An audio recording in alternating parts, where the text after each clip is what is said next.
cumprimentar a todos os presentes aqui no estudo, com a paz do Senhor, e a todos os ouvintes da rádio 104,9, Cruz das Armas FM. Louvar a Deus pela vida da nossa cantora, irmã Adriana, que também está liderando este programa, a Hora Gospel. Louvar a Deus pela vida de toda a sua equipe, na pessoa do nosso irmão Rafael. Quero externar a Deus a minha gratidão e honra que me concede de estar nesta feita, nesta oportunidade para fazer uso da santa e poderosa palavra. A nossa irmã Adriana já esteve louvando a Deus, engrandecendo o nome do Eterno no último culto, em culto de ação de graças das nossas filhas de Jerusalém, da igreja que nós estamos por misericórdia liderando aqui na Assembleia de Deus, 4 de outubro, e louvando a Deus pela vida do nosso pastor presidente, pastor José Carlos de Lima, e toda a mesa diretora, e louvando a Deus pela vida dos jovens, auxiliares e obreiros da Casa do Senhor ali, a congregação da 4 de outubro, os jovens Luan, Bruno, Felipe e o nosso irmão Erics. E quero aproveitar, irmã Adriana, me permita, mandar aqui uma saudação para todos que compõem a congregação 4 de outubro e a todos também que estão nos ouvindo neste momento através da 104,9. E eu quero, estamos na reta final de 2020, e eu quero passar aqui a ler no Salmo de número 116. Esse Salmo de número 116 tem falado fortemente comigo em um ano muito atípico, difícil, delicado, complicado, diante desta pandemia, deste Covid, desta situação tão lamentável. Mas o Senhor tem sido fiel amigo, companheiro, e tem nos sustentado de forma extraordinária. Salmos de número 116, versos de número 8, 12 e 14, que nos diz assim: porque tu, Senhor, livrastes a minha alma da morte, os meus olhos das lágrimas e os meus pés da queda. Verso 12: que darei eu ao Senhor por todos os benefícios que me tem feito? Verso 14: pagarei os meus votos ao Senhor agora, na presença de todo o seu povo.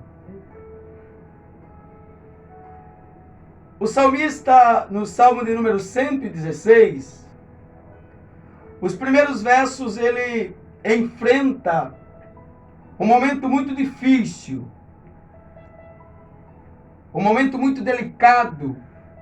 Observe no verso 3, que ele diz: cordéis da morte me cercaram, angústia do inferno se apoderaram de mim, encontrei aperto e tristeza. Uma situação muito delicada, muito difícil, muito caótica. Mas no verso 8, ele declara que o Senhor livrou a sua alma da morte, os seus pés da queda, os olhos das lágrimas. E aqui nós conseguimos entender que ele está sendo grato, não por uma bênção palpável. Ele não está sendo grato por uma bênção palpável. Algo que conseguiu pegar com as suas mãos. de contemplar com os seus olhos físicos, carnais. Oh, glória! Ele está externando a gratidão pelo que Deus lhe fizera, pela sua vida espiritual. E aqui eu quero me dirigir a todos os ouvintes, irmãos e irmãs, que neste ano muito atípico, nesta dificuldade, no começo do ano, mês de fevereiro, as igrejas já não podem realizar os seus cultos presenciais, já teve a dificuldade, teve aqueles cultos depois de quase 2 meses, aquele culto online, e depois foi voltando de forma paulatina, gradual, mas enfim, conseguimos voltar aos nossos cultos presenciais.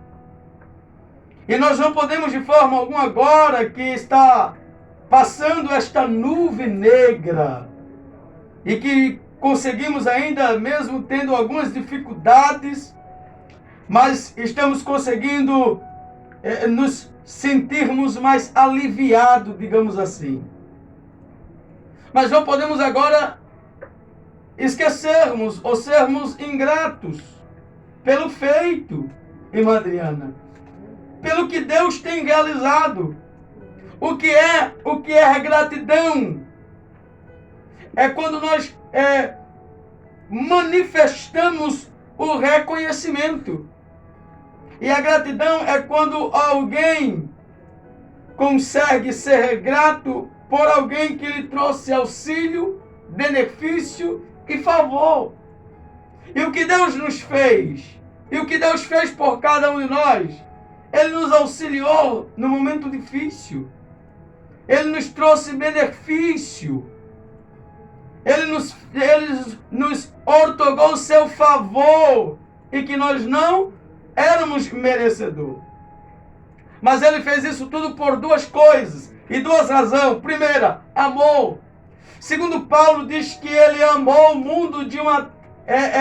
João diz que Ele amou o mundo de uma tal maneira. Aí Paulo dá ênfase ao amor dizendo: este amor é incomparável, é sem medida. Nós não conseguimos medir a largura e nem a profundidade deste amor. E eu estava lendo um livro do reverendo Hernando Dias Lopes, e ele dizia assim: se todas as árvores fossem caneta, se todas as folhas fossem papel, e se todas as águas fossem tinta, não tinha como descrever o amor de Deus. O amor de Deus é inexplicável. Nós não conseguimos explicar o amor de Deus. A segunda é misericórdia. E segundo Paulo diz que as misericórdias do Senhor é a causa de nós não sermos consumidos. Então todos que estão me ouvindo, não podemos ser ingratos pelo favor, pelo auxílio, benefício espiritual que Deus tem nos sustentado com a sua mão forte, com a sua mão poderosa. E ele diz: aquele que eu tomo pela minha mão, o diabo não arrebata. Nós precisamos entender que estamos vivendo uma invenção de valores. É como que o doce não fosse mais doce e se tornasse o amargo. Aonde o bom é ruim, o ruim é bom. Aonde as pessoas trocaram a prioridade da salvação, da alma, do bem-estar espiritual, da comunhão, do relacionamento com Deus, pelas coisas palpáveis. E não é ruim sermos gratos pelo carro, casa ou algum bem material, irmã Adriana. Mas entendemos que a prioridade não é isso. Isso tudo fica. Segundo Paulo diz que nós somos aqui nesta terra peregrinos e forasteiros. A nossa cidade é a Nova Jerusalém.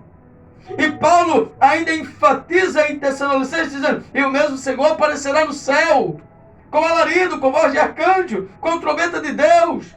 Os mortos ressuscitarão primeiro. Depois nós, o que ficarmos vivos, subiremos e nos encontraremos com Ele nos ares. Mas o salmista aqui, no verso 12, ele diz: o que darei eu ao Senhor? Ele reconhece o que o Senhor fez por ele, mas ele não quer simplesmente só reconhecer, ele quer manifestar o reconhecimento, e nada mais para fazer ênfase, para dar ênfase, até mesmo o título do programa, a Hora Gospel. E ele aqui quer de fato sacrificar louvores. Ele aqui quer pagar os seus votos. Ele aqui quer exaltar, ele quer bendizer ao nome do Senhor. E ele não quer fazer isso simplesmente de forma oculta ou só para si. Ele expressa: e pagarei os meus votos diante de todo o povo. Sacrificarei louvores diante de todo o meu povo. Versículo 17. O verso 17. No Evangelho segundo escreveu São Lucas, capítulo 17 e versículo 16 e 17, Jesus dá uma ordem aos 10 leprosos, irmã Adriana.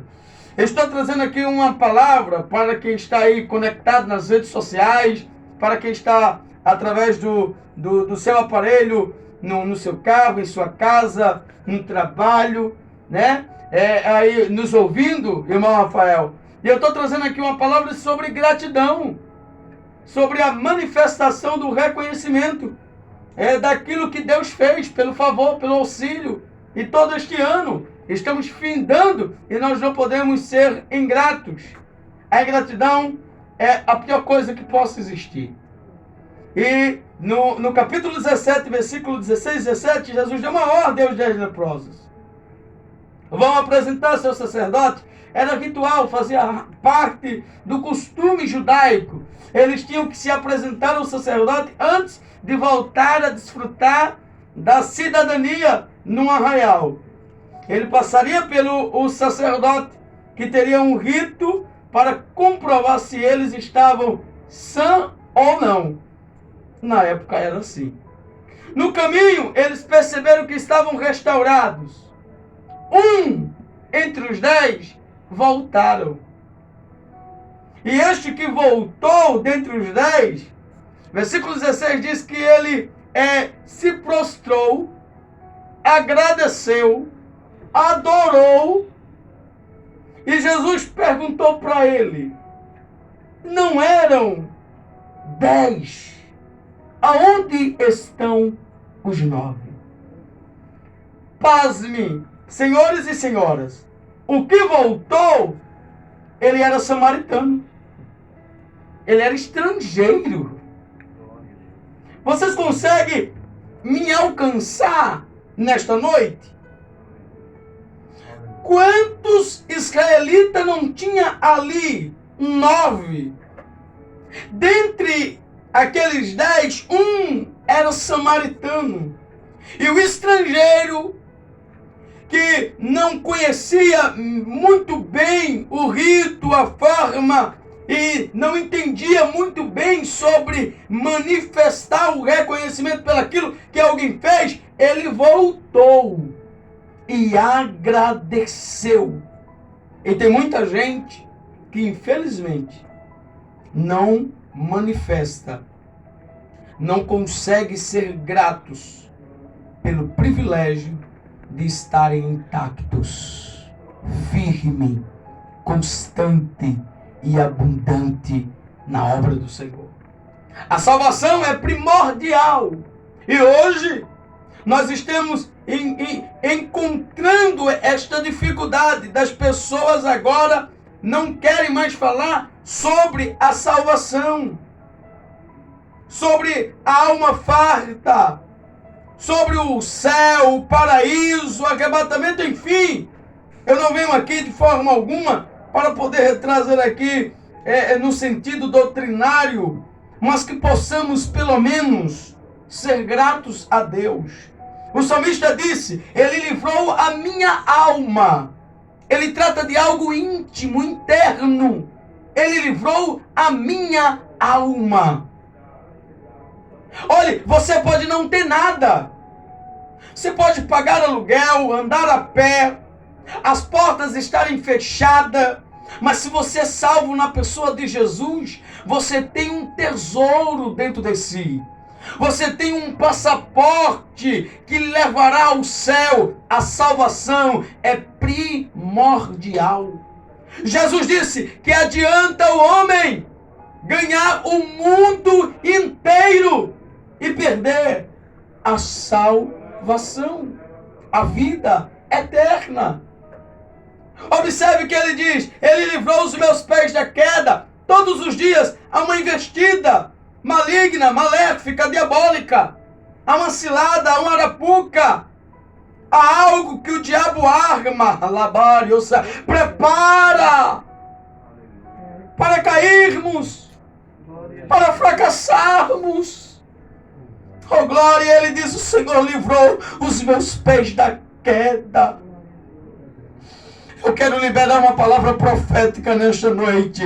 O Senhor está livrando os teus pés da queda. Ele está te sustentando com as mãos fortes. Não deixe que a comunhão com seu Deus seja interrompida. Deus está te dando força onde você está nesta noite. Deus está te sustentando com as mãos fortes. E ele diz: aquele que eu tomo pela minha mão, o diabo não arrebata. Todas as investidas diabólicas estão sendo neutralizadas nesta oportunidade, nesta noite. E ele diz: o Senhor livrou os meus olhos das lágrimas. Muitos querem ver você assim, em prantos, em tristeza, angústias, desespero, caído, abatido. Mas o Senhor, ele te livra da queda. Ele te livra desses momentos caóticos, as palavras de maldição, as palavras contrárias, as palavras de baixo calão que lançaram contra a tua vida. Deus disse a Abraão: eu abençoo quem te abençoa e eu maldiçoo quem te amaldiçoa. Em outras palavras, ele diz: nenhuma ferramenta de maldição preparada contra o meu povo prevalecerá. Deus é contigo. Nenhuma ferramenta preparada contra a tua vida vai prosperar. Se você está me ouvindo aí onde você está, no seu carro, na sua residência, no seu AP, glorifique aos céus, porque Ele é contigo e o nome de Papai é glorificado. Como é bom, irmãos, agradecermos a Deus pelas bênçãos espirituais internas. Lucas capítulo 8 diz que as mulheres que por ele foram libertas, Maria Madalena, da qual lhe saíram 7 demônios, Joana, Susana, que foram restauradas por ele. Estas mulheres reconheceram o favor, o auxílio, o benefício, irmão Rafael. E estas mulheres procuraram servir a ele com as suas fazendas, com aquilo que possuía, porque elas estavam de formas desesperadas, querendo de alguma forma manifestar aquele benefício, aquele auxílio, aquele favor.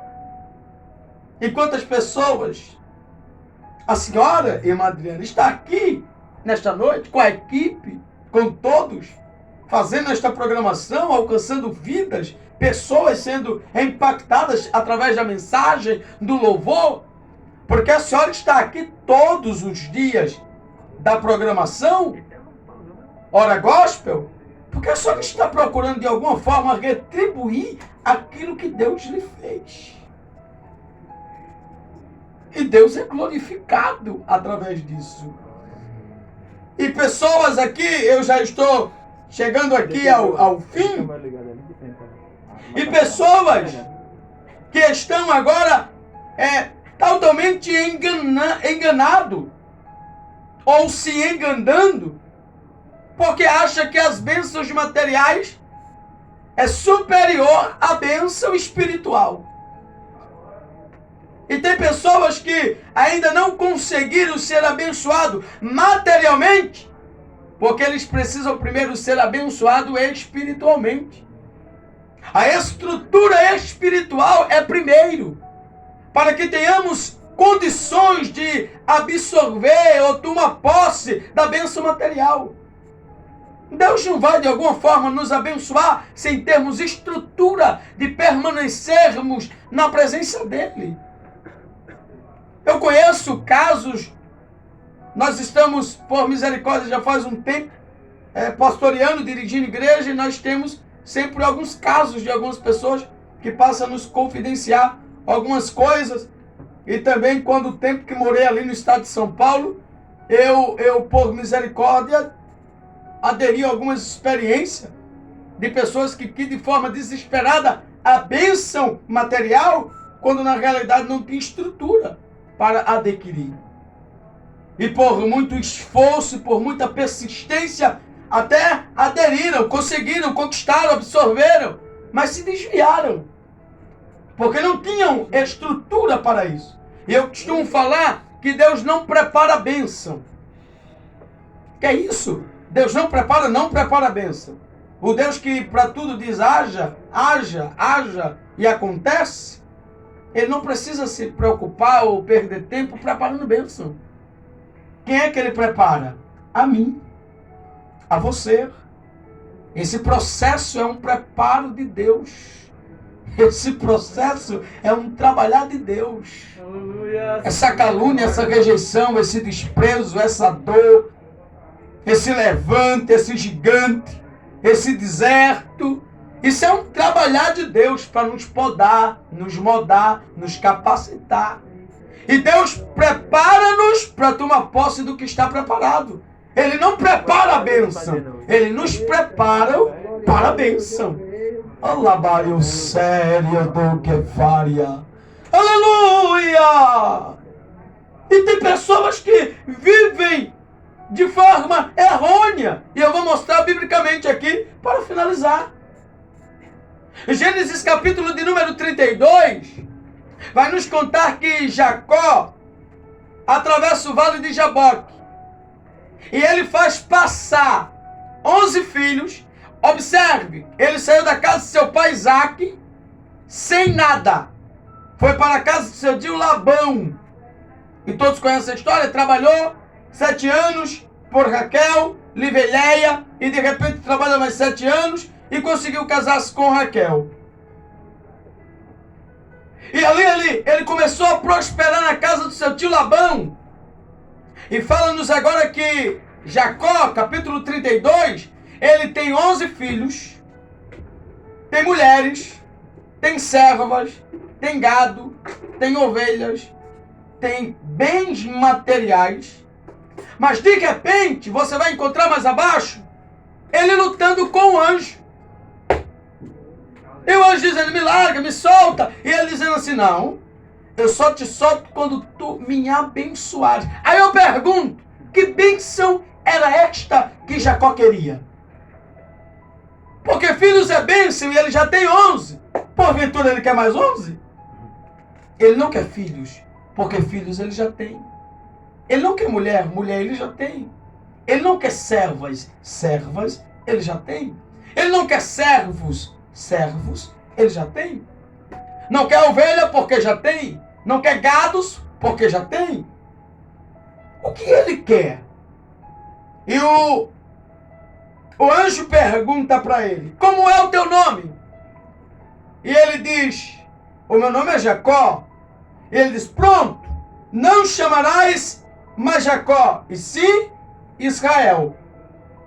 Porque como um príncipe lutaste com Deus e prevalecestes. Ele colocou o nome daquele lugar, daquela batalha, Peniel.